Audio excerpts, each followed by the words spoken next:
So, welcome everybody. I think most of you know me, but I'm Rachel Justice, and along with my partner Jillian Levinson, we co-lead the Woman to Woman Gynecologic Support Program. And this is part of our monthly Thriving series. I wish I could say I am a co-leader of that, but I am absolutely not. I am a participant, and our incredible survivor volunteer, Audrey Carlson, who is the best of the best, leads this group and access amazing speakers and topics. And I get to just sit back and relax and enjoy the show and be a participant. I'm super excited for this session and so grateful to Kathy for being with us today. And I'm going to just turn everything over to Audrey and let her do an introduction about this group and today's topic and everything else. Thank you, Rachel. Hello, everyone. I see some wonderful new faces and some familiar faces. Welcome, everybody. I am, for those that don't know me, I'm Audrey Carlson, and I am a 4-year ovarian cancer survivor, and very grateful that I can say that, and very blessed to have had the treatment that I did at Mount Sinai. And the bonus was meeting everyone from woman to woman. So this thriving group that I've put together, it's been a few years, is actually a concept under the umbrella of the Happiness Club that I facilitate here in Hartford, Connecticut. And it's all under the concepts of positive psychology. And that's where I met Kathy Love through the Happiness Club, and her delivery, her message, and who she is you're going to want to put her in your back pocket and take her home with you. So, we're going to talk about everyday self-care for people who take care of everyone but themselves. Does that sound familiar, everybody? I know it does for me. So, Kathy is going to discuss healthy boundaries, anger, people pleasing, feeling overwhelmed, being alone, trusting yourself, toxic relationships, grief, detachment, denial, guilt, shame. Kathy Love is a 2-time TEDx speaker, podcast host, author, self-care coach, and chief community officer of the Outlier Project. Amazing woman. Kathy grew up in Buffalo, New York. So we at one point we can all shuffle off to Buffalo. You remember that song? You remember that? Yeah. It's from a musical. Anyway, she now lives on the Connecticut shoreline where she loves to spend her time by the beach. Watch her TEDx, The Choices We Make, and Self-Care is in the Air. And learn more about true self-care and healing from codependency at myselfcareshit.com. So the purpose of this monthly group is to help you nurture the non-cancer aspects of your life and thrive despite challenges. Navigating a cancer diagnosis and survivorship can feel like a full-time job, and it can easily overtake your life and be the lens through which you view all of your experiences and interactions. However, you are an extraordinary woman with interests and hobbies, passions, fears, dreams, and so much more. You all deserve to feel happy and fulfilled. So I'm going to introduce you to Kathy, and you can just put your hands together and welcome Kathy, and the floor is yours. Thank you. Thank you so much. It is such an honor to be here. And so I appreciate you all showing up and taking this time for yourself. That is true self-care. Taking time to be in community with other women that you can connect with is true self-care. Not the things I'll be talking about today, but I just wanted to recognize that. This affects me personally. I was telling Audrey and Rachel that my sister is in process and going through treatment herself. And so it's really important to me to be able to reach other women who are, you know, in this process at some level or another. So I am used to more, I would say more so used to being in person, and there's a lot of energy and there's a lot of interaction, and I would love to bring that into this call. There's not an overwhelming number of people here. So if you want to raise your hand, if you want to put a question in the chat, if you want to just unmute yourself and shout it out, I would love that. I love the interaction, and I'm happy to do that. So please feel free. I'm going to share my screen with you. All right. So the first question I'd like to start with is, what do you do for self-care now? And you can shout that out. You can put it in the chat. I'd love to see what you are doing for self-care currently.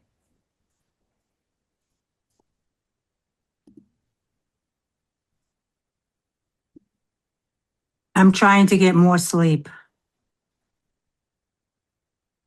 Excellent. Anyone else? Swimming, the gym? Yep. Walking, exercising, napping, boxing. Love it, Rachel. Get it out. Massage. Awesome. Vacation. Okay. Yeah, excellent. So, I wanted to just show you a couple of, oh, this is really, okay. So I brought this to the Happiness Club, like Audrey said, and I was really surprised by the stats that show that most of us know that we need more self-care, but most of us also hold that self-care as a reward for us doing something that we think is necessary or important or that we should do. And I'm here to argue with anybody who agrees with that. Because here's the truth that when we practice self-care in numbers, most of us experience more happiness, productivity, and self-confidence. We know by looking at this how important these things are. So when I talk about true self-care, it is about more than manicures and massages. It's learning to trust yourself. It's learning to set healthy boundaries. And it's learning to take deep breaths to stay present. When I talk about true self-care, it's because what I'm really talking about is healing from some codependent thoughts, beliefs, and behaviors that we've learned as women in this culture that we've been raised in, a lot of times in the religions that we've grown up with, or in the professions that we've chosen. But most people don't like to identify as someone who is codependent. They think of it as a negative thing. And I like to think of it as just something that we've either learned or that we haven't learned yet. But it's very teachable. And so this represents the fact that 9 out of 10 of us have these codependent thoughts, beliefs, and behaviors. So this is a picture from about 10, 11 years ago now.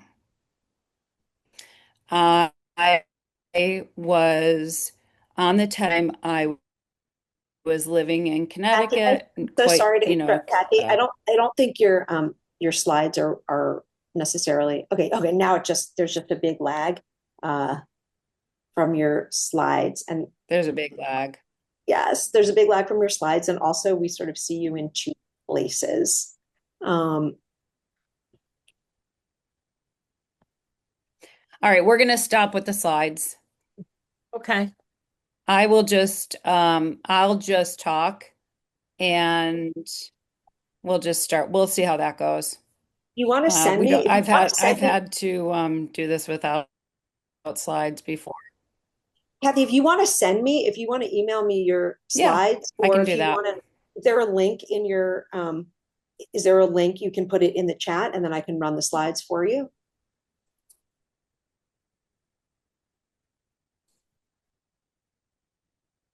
I think Kathy might be frozen again.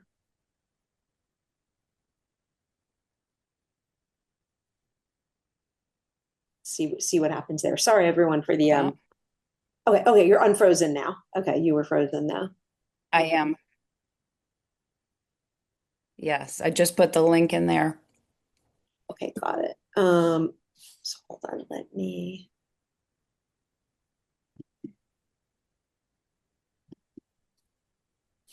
The funny thing is, I'm on Zoom calls all day long, and I'm not sure why this is happening, so I apologize.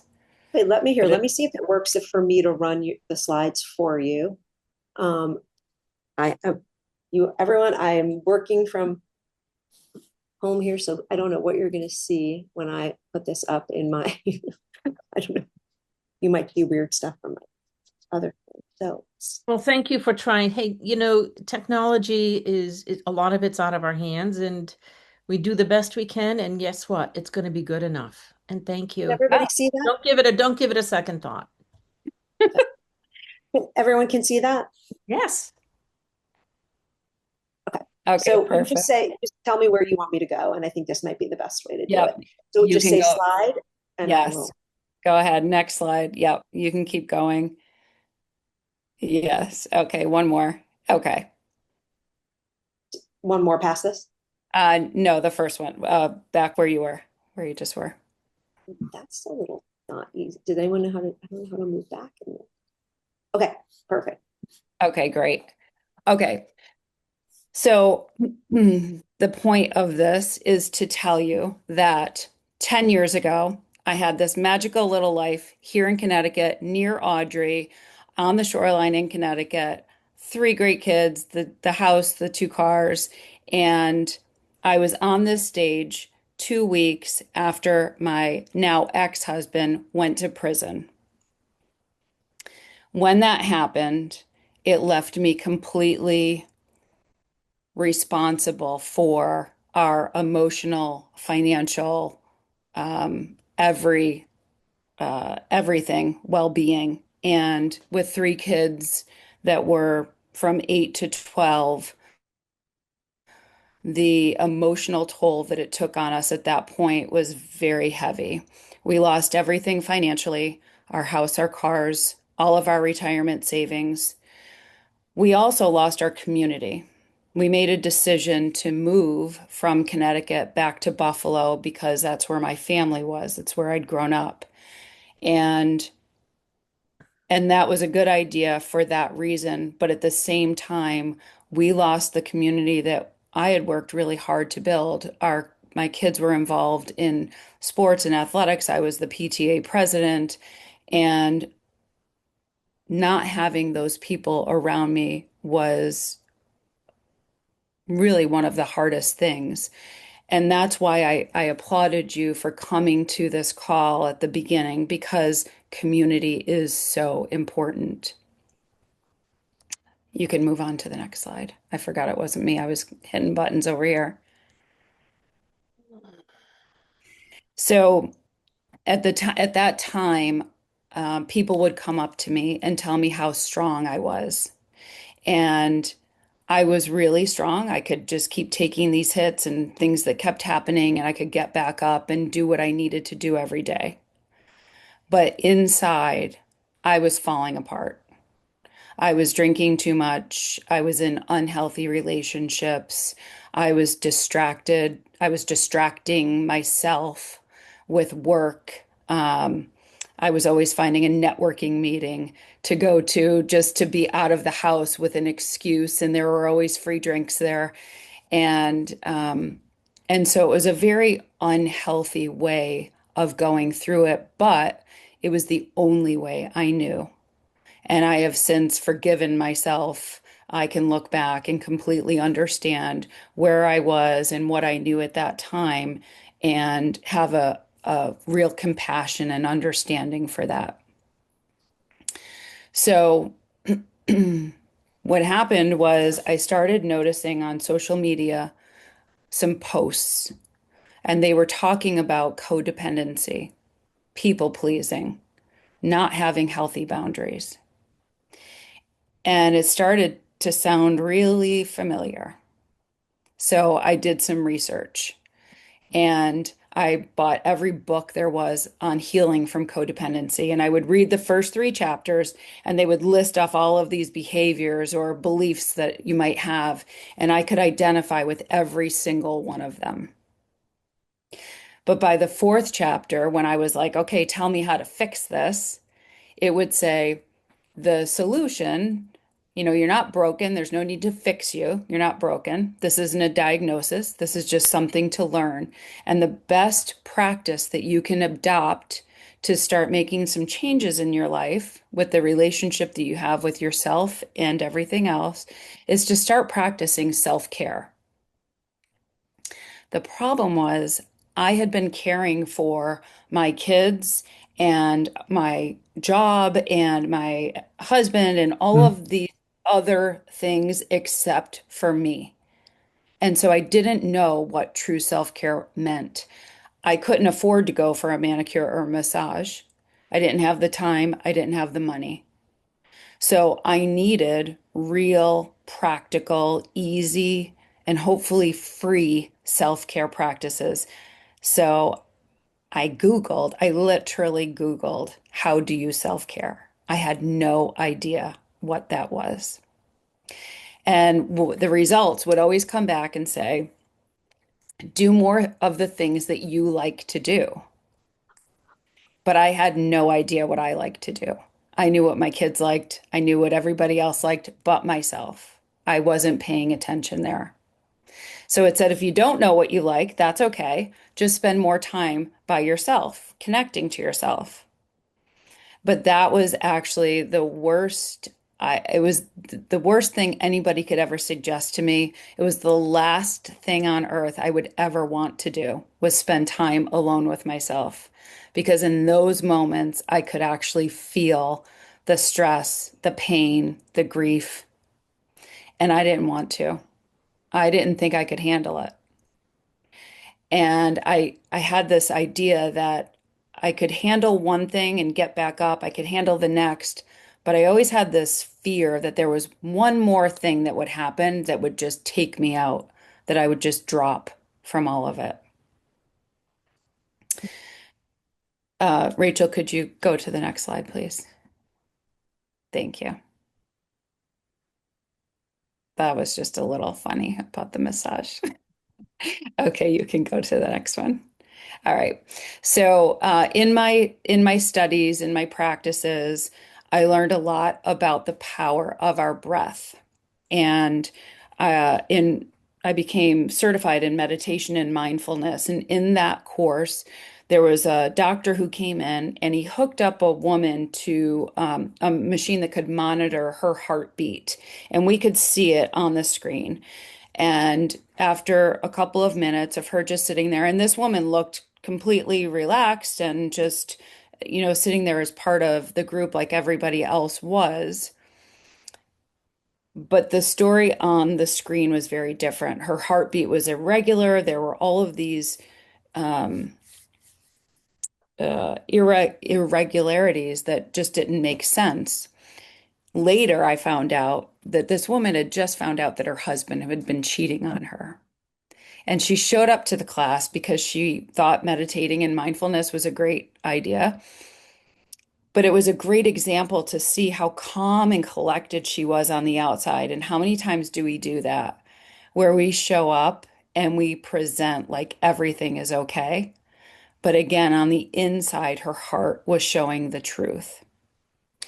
So he asked us, when you are stressed out or, in this state of threat. So we hear a lot about the fight or flight response in response to a threat. We have threats to our finances if something goes wrong at work.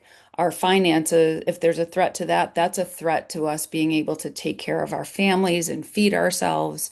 There are all of these perceived threats that happen throughout our day, whether we're struggling with our health or not. There are just these threats that come up. And so a lot of times you'll hear people say, well, just think positive thoughts, right? Just change the way you're thinking. And there is some truth to that, but I'm also going to tell you why using our breath can get us there more quickly.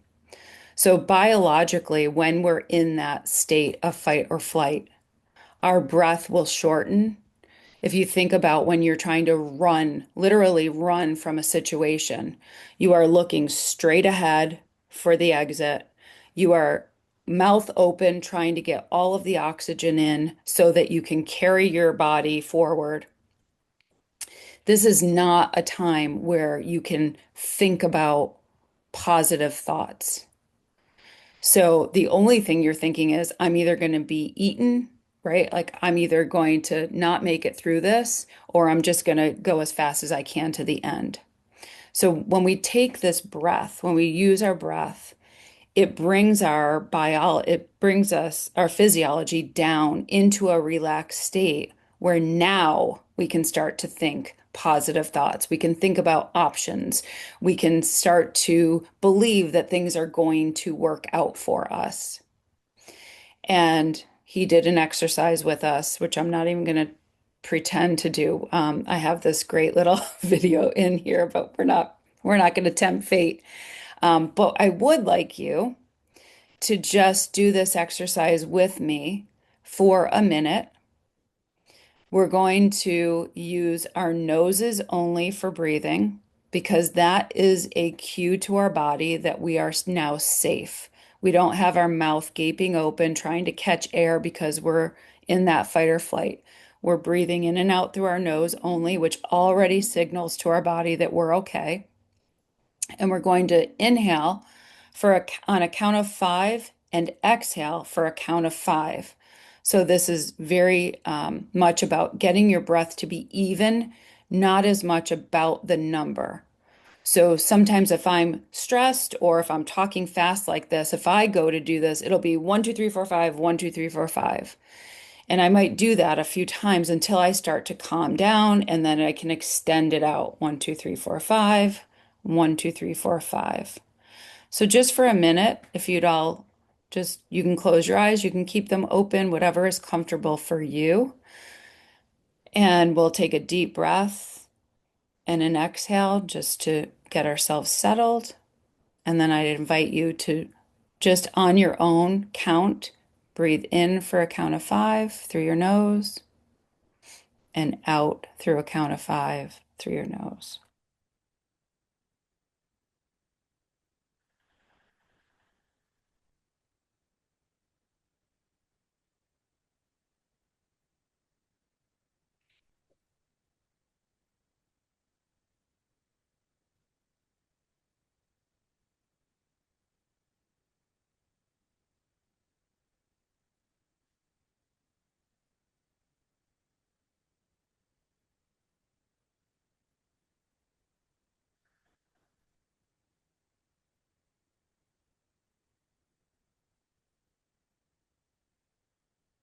Okay, we'll come back and just take a breath to come back into the moment. If anyone would like to share how that felt for them, feel free to jump in. But I want to just tell you that after doing this exercise in that group, we were able to see the impact of her heartbeat change so that it was very regular in between and the beat itself.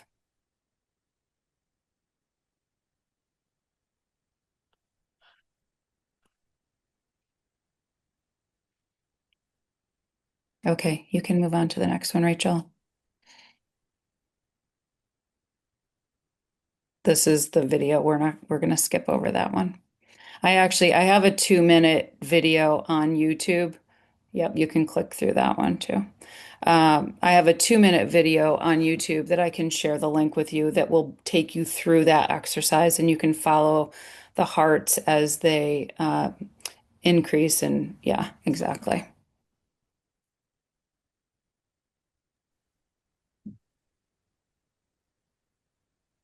If you go down to the bottom left, you'll be able to move on to the next slide. Okay. Even further down. Okay. Yep, right there. Perfect. Okay. So I talked a little bit about the impact of my community when kind of before and at the beginning of all of the turmoil, the insecurity, the stress, the fear, and that period of time and how important it was and how difficult it was to lose it. It's something that once I got to Buffalo, I worked really hard to build a new community for myself there because I knew the importance of it. Now, my community is mostly online through the Outlier Project, which Audrey mentioned that I run, which is virtual with some in-person meetings. It doesn't matter where you find your community, virtually, in person, through any organization that gives you a group of people who can see you, who can understand you and support and cheer you on. That is true self-care. Okay, you can go to the next one, Rachel. Okay, this is my cute little bird. So one of my favorite quotes about what I think is one of the most important true self-care practices is learning to trust yourself. A lot of times when we go through a difficult situation, we look back and we start to blame ourselves for things that may have been completely out of our control. And then there may be things that were in our control, and maybe we made choices that we wouldn't make today. But the fact is that we look back and we make some judgments about ourselves, and those judgments really wear away at our ability to trust ourselves. And everything we do is based on that trust for ourselves. So we can't set healthy boundaries for ourselves unless we trust ourselves enough to know what we really need and to know and to believe in that boundary itself, as an example. So, my favorite quote about this is that a bird on a branch doesn't have to trust the branch from not breaking because she can trust in her own wings. And so, whether we're going through a decision-making process or whatever it is where we need to lean into that trust in other people, we can take some of that back and just put the trust back in ourselves that we can make decisions, that we can be discerning, and that we can do whatever we need to do to take care of ourselves. We don't have to rely on other people for that. Was there a question? I thought I heard somebody. Okay. Okay. Rachel, you can go on to the next one.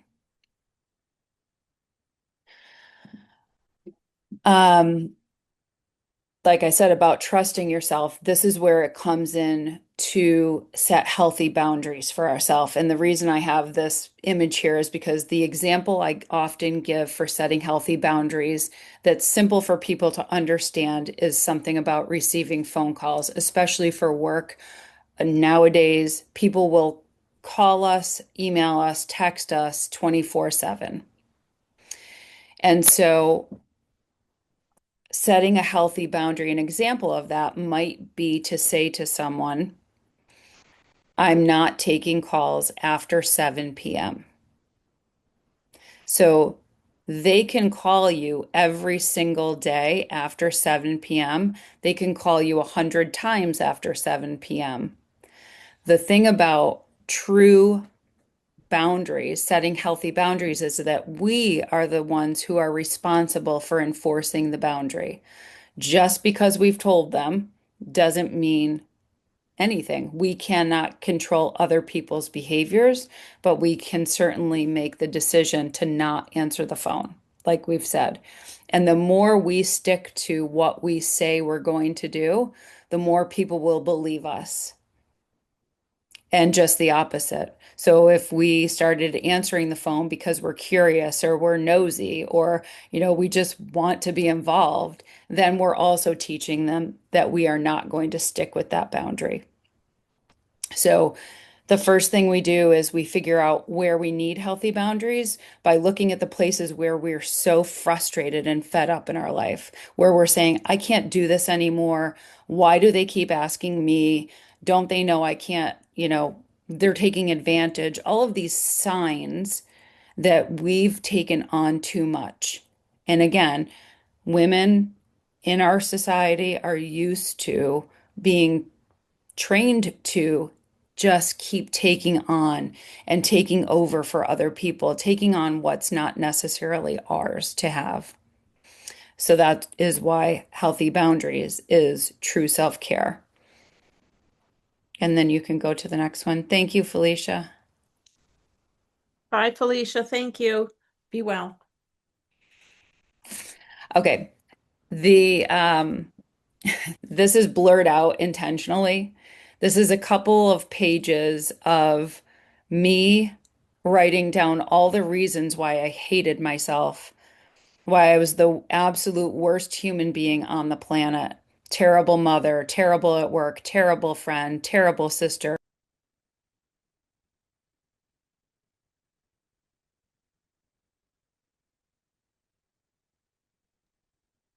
I think we might have lost Kathy. Let's give her a minute to pop back on. Yeah. Definitely worth the wait despite the technical difficulties. This is such amazing information and such really concrete, tangible resources. Absolutely. Yeah, and I'm making lists of different websites. I'm very interested in a lot of the things she referenced. Somebody in our waiting room, Joan, but not come back. I wanted to just interject with healthy boundaries that it took me such a long time into my adulthood to figure out how to really understand what that really means, the healthy boundaries. And rather than from a negative point of view, saying no to other people, I'm giving myself a big, healthy yes. I'm saying yes to Audrey. I'm not saying no to other people, but I'm honoring myself. And and I also learned that when I did that, particularly with kids growing up, that I gained more respect from other people because they didn't expect me to just, you know, be there all the time. And it really is a healthy boundary and it's empowering. So, yeah. Kathy, where are you? I see her. Hold on. You see her? I don't see Okay. her. I gotta scroll and go look Nope, for. no, I'm just letting her in right now. Uh-huh. Wonder how we lost her. You really can't make this up. We Yeah, missed. I don't know how we lost you. So I would like to say that true self-care is not flipping out about this, right? Like I am in my healing, I am able to just roll with this and I'm not even sweating. And that is true self-care. Just allowing things to happen. It's not that serious anymore. Hmm. We Okay. missed you. You made us miss you, so that was a good thing. So Oh, we're good. Okay. hanging on the edge of our seats. So All right. Well, I'm sure that you could gather that I don't think this way about myself anymore. But there was a very long period of time where all of these statements that I wrote down felt very, very true to me. And the power of the way we talk to ourselves is it's number one. And it does come from trusting ourselves. So if I say I'm a good parent, it's because I have learned to trust myself to know that that's a true statement for me. And there's a ton of research and a ton of writings about the phrase I am, biblically, spiritually, in every way. And I recommend you look it up after this call. But those two words became so important in my healing because I had to reteach myself which words to use after that phrase. Instead of saying I am broken, I would say I am healing. I am doing my best. I am working on myself. Whatever worked for me is what I would say. I am terrified of the future became I am safe in my choices. And so I would take each one of these statements that felt so true and I would create the alternative statement for it. And that's what I would practice over and over and over again as mantras, so that when I had that voice pop up and say, "Oh my gosh, you're a horrible person," I would say, "Nope, remember, we already went through this. We figured it out. You're actually a great person, and this is why. If you need some proof, here are some reasons why." Because now we've got a list of the reasons that you can be proud of yourself, and not just a list of all the reasons and the things that you've done that you don't like anymore or about yourself. I love Okay, that. I love that, Kathy. Yes. Thank you. thank you. So actually, I just got a package in the mail yesterday, and I gave a couple out today. So I was at the Y a couple weeks ago, and there was a woman in there, maybe 10 years older than me. And I said to her, "I love your towel. It's so beautiful." And she said, "Oh, yeah, it covers my fat ass." And I said, "What? You're so cute." I said, "Come over here and look in the mirror at yourself. You're beautiful." So we, exchanged a couple words, bumped into her in the parking lot. I handed her a copy of my self-care shit, the coloring book that I had in my trunk. And, she yelled across the parking lot, "You made my day." And I yelled across the parking lot, "You be nice to you today." And I posted that story on Instagram. And so I had some stickers made that say, "You be nice to you today." And so I'm just spreading the word about being really intentional about being nice to ourselves each day. Okay, Rachel, you can go to the next one. Thank you. Apparently, this is the end. I've gotten so off my course that apparently this is the end. So this is a QR code to give me feedback. Not necessary. I always love to hear, if you have any thoughts or any feedback for me. I'm happy to hear that. But I would love if anybody has any questions or any examples of things that are popping up for you that sound familiar. I'd love to do that or to hear that. Maria has her hand raised.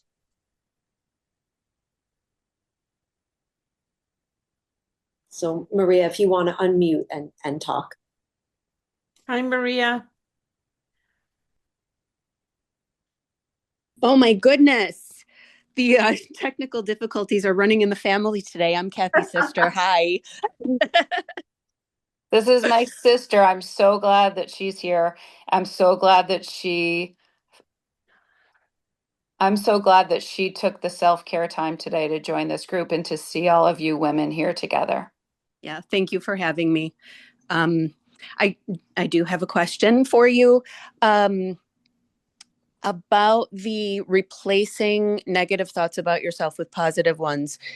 Do you find it helpful to make a physical, like pen and paper list, tack it to your fridge or like keep it on hand? How do you retrain your brain? Yeah. Yeah. I definitely started out with pen and paper because the first step in any kind of healing of anything, right, is to notice. And so I started making a list as those negative thoughts came up. And then I could see it. And as soon as I could see it in black and white, I knew it wasn't true. And so Mm-hmm. I could then take a minute to formulate the response to it, the alternative. So then, yes, for any kind of affirmation that you use, that anybody uses, sticky notes, I have reminders on my phone. And so, at 11:48, something will pop up as a reminder and it'll say, "You are safe," whatever Mm-hmm. it is that message needs to be. And you can change them, but you repeat them until you believe them. You Mm-hmm. repeat them until they are second nature, until that's the thought that comes up. So you've rewired your brain to that Right. truth. Yeah. Mm-hmm. Okay. Thank you. Bye. Thank Maria. you. Maria, Yeah. this is Audrey, it's Hi. so nice to meet you via Zoom, and I'm really, really happy that you popped on.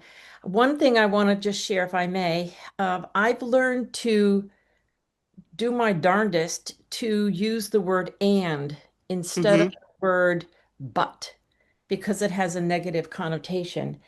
And it's a lot of repetition and a lot of different ways to just verbally talk to yourself. And you can speak to yourself out loud. People won't think you're crazy, but Hmm. you can do this. And it does rewire your brain. And it's a healing process because ing on the end of healing is indeed healing. So I wish you all the best. And if you could just imagine, I'm giving you a virtual hug of heart to heart, hug of love and healing. Her hugs are good. Imagine Thank that. you. So I'm sending it to you. And again, thank you. I'm so good, Thank so happy that you're on. thank you all very much. I think my sister's question was a great reminder that we all have all the answers. Sometimes we just need to be reminded because my sister is the one that used to remind me to use the mantras and to use the affirmations to change my life. And so we And to all, write stuff down. My question was actually a leading question. I knew the answer because I was the yeah, one that taught her that, but yeah, it's thank important, you. right? Sticky notes and lists everywhere. But Yeah, thank you for that, Kathy. Okay, love thank you. you. Bye. Love you. Bye. We have Lucy and then Mary. This is so great. I'm sorry I was late. I was talking to my doctor actually. And if only I'd been to this first because I was sort of in a panic, when I was talking to her. And one time that, right before giving me the chemo, they take your blood pressure and everything, and mine was very high. And the nurse said to me, just sit still for a minute and we'll inhale on a count of five and exhale on a count of five. We did that for Mm. a little while together. She took my blood pressure and had come way down. So it's not just the heart rate that can be affected, but the blood pressure. I was very impressed with her telling me that, and I've done it ever since. So it was great to hear you refer to Thank you that for today. sharing that confirmation. Yes, thank you. Hey, Mary, you're on. You can unmute yourself. Okay, thank you so much. So I take my hat off for you, Kathy. Look at you. God had a plan for you, not only to feed yourself positivity, but you feed others and you keep, I could see you keep going everywhere. Like probably you talk about at the Y, you talk here. So I can relate so much to your story and whatever I was able to hear in that accessoride car. I'd like to share that it took cancer to teach me that self-care is not selfish. I always say the big C taught me that self-care is not selfish. Woman to Woman had brought another wonderful speaker who spoke about radical self-compassion, and since then I got the book and I keep just reading it for my consumption before I share it in other support groups I'm part of. Now, my question to you, Kathy, is if we assume together that there was 1 second decision that you made and it took you on that turn, and God forbid you didn't make that 1 second decision, it would have taken you backwards. What would that 1 second decision would be? Thank you. It was to stay.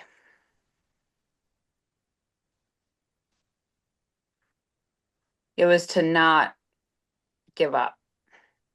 There were some really, really dark times. And if the if the most I could do to get through a day was just to stay for that day, I was happy. And often, very often, it was not one day at a time, but it was an hour at a time, a minute at a time. Wow. Yeah.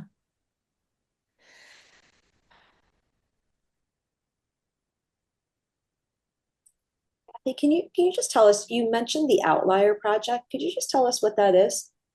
Yes. It's hard to put into words. I just came back from a weekend where there were 70 of us in a room, and I got to speak on how having a life of purpose is true self-care, and also living a life of purpose requires self-care. And it was a fundraiser for two organizations that we're connected to. But the Outlier Project is a group of just beautiful people in all walks of life, who think about life differently, who show up differently, who aren't afraid to be embarrassed by talking to themselves with their affirmations, who believe there's more to life than just the standard kind of typical that we're taught. And so it's a community that gathers virtually several times a week. It's a monthly membership type of thing. And we also get together in person. We have a strong component of giving back to different organizations um, and just within the community. The people in that community have given me the confidence to stand up here and talk to you. And that's what they do.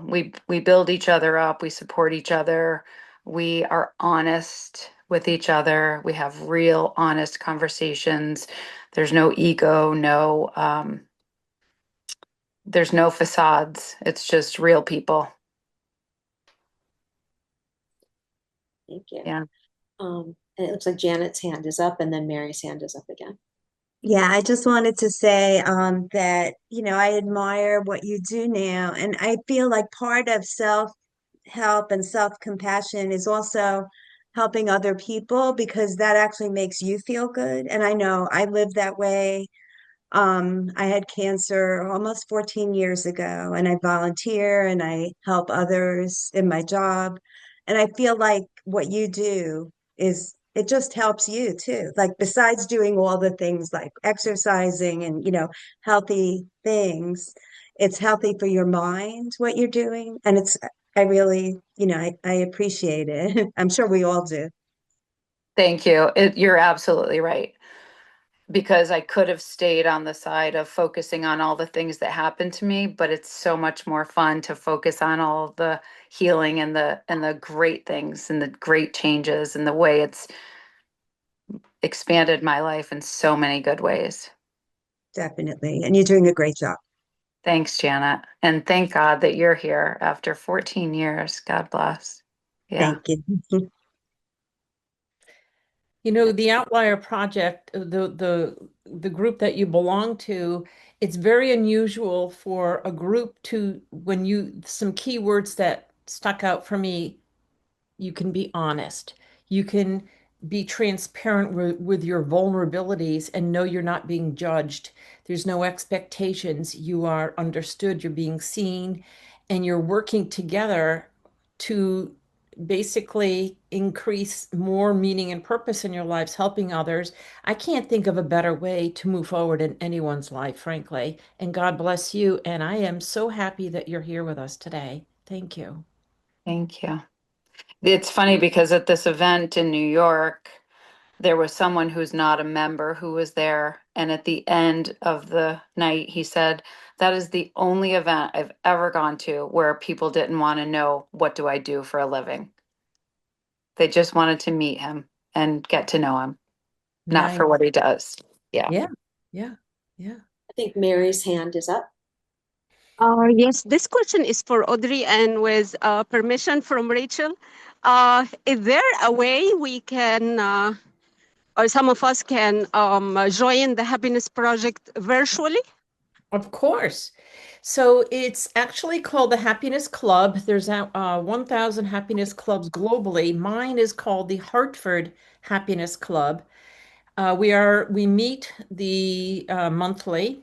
It's generally the first Thursday of the month from 7 to 8:30, Zoom and live.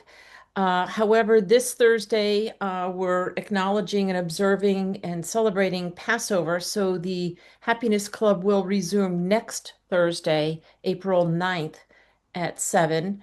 And so it's the Hartford Happiness Club, and I would be delighted to give you my phone number. If you want to jot it down, I can tell you more about it and send you any information.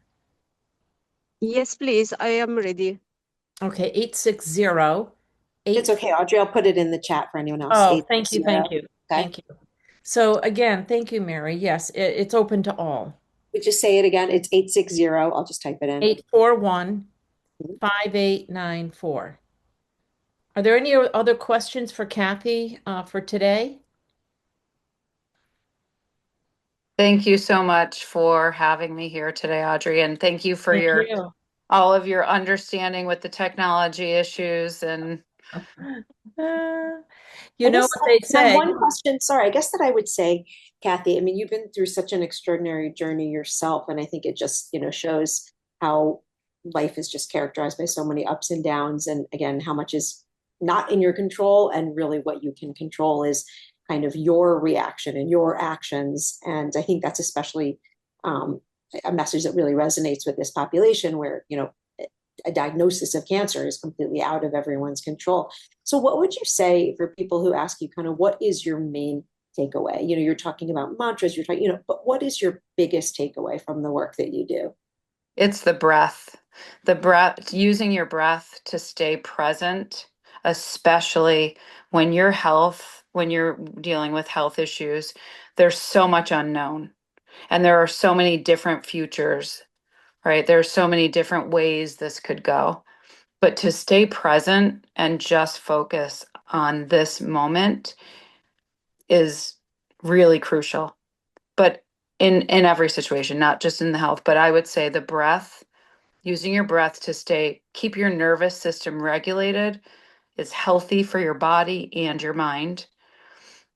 And I think it's the quickest way to that feeling of peace and calm and like things are going to work out. It's really interesting. You have one final comment here, Jean.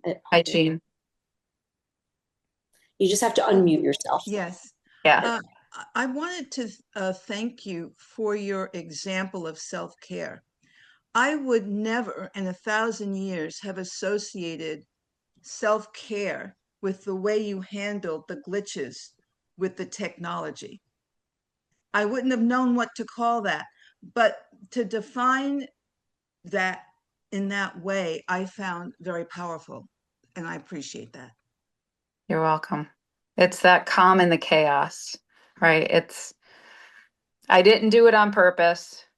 There was nothing I could do about it. Yeah.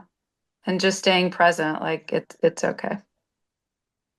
I also just want to say thank you to what Lucy just put in the chat. I don't know, Janet, if you see that, but it's really, really sweet, Lucy. Thank you so much. So I'm just going to read it because it's lovely.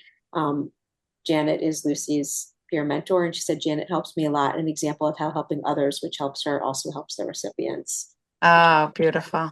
So I think it's, again, a lot of the messages that you shared today, Kathy, are messages we really try to have run throughout Woman to Woman. This idea of community, the importance of connection, the importance of self-care. I'm going to also throw in, you didn't use this word, but self-advocacy, figuring out what Yes. you need and actually seeking it out and taking the time for that.